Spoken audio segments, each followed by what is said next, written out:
Hi, this is the Visayas State University Frog Fountain. It was constructed in 1960. This frog fountain is one of the Visayas State University's iconic structure because since elementary, nandito na yung frog fountain. Kaso lang color niya before was green. Ngayon, brown. It is the watering hole for students since then. And then, merong uminom dito mga bata. We asked, okay ba may inom ng tubig? Okay naman daw. So let's come and taste the fresh and cool water.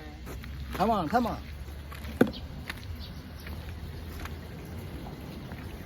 Okay, sige, vlog nila.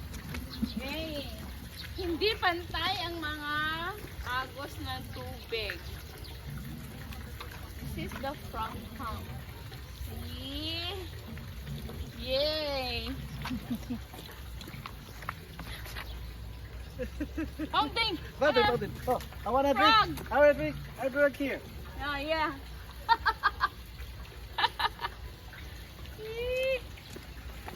Yan eh. Ano ba sa kuan? Malamig. Masunod mo. Cool water. Okay. I will kiss mag may mag lips to lips ni frog. Oh.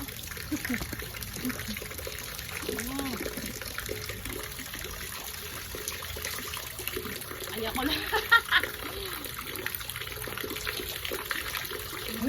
Sarap. Sarap, sarap ang frog fountain.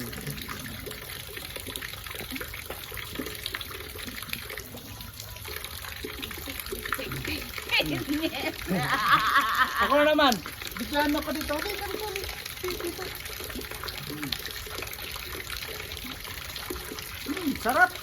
Sarap ang Bisyo Frog Fountain. Tikman nyo. Walang sakit na kuha niya dito. Prolongs your life. See? Iinumin Fountain ko. of youth. Fountain of youth na. Punta na kayo dito. Dito na. Stubborn boys. Stubborn. Ito. Sarap. Uy. Iabot. Saan ka naman? Okay. This is Dr. Neil Torsilio.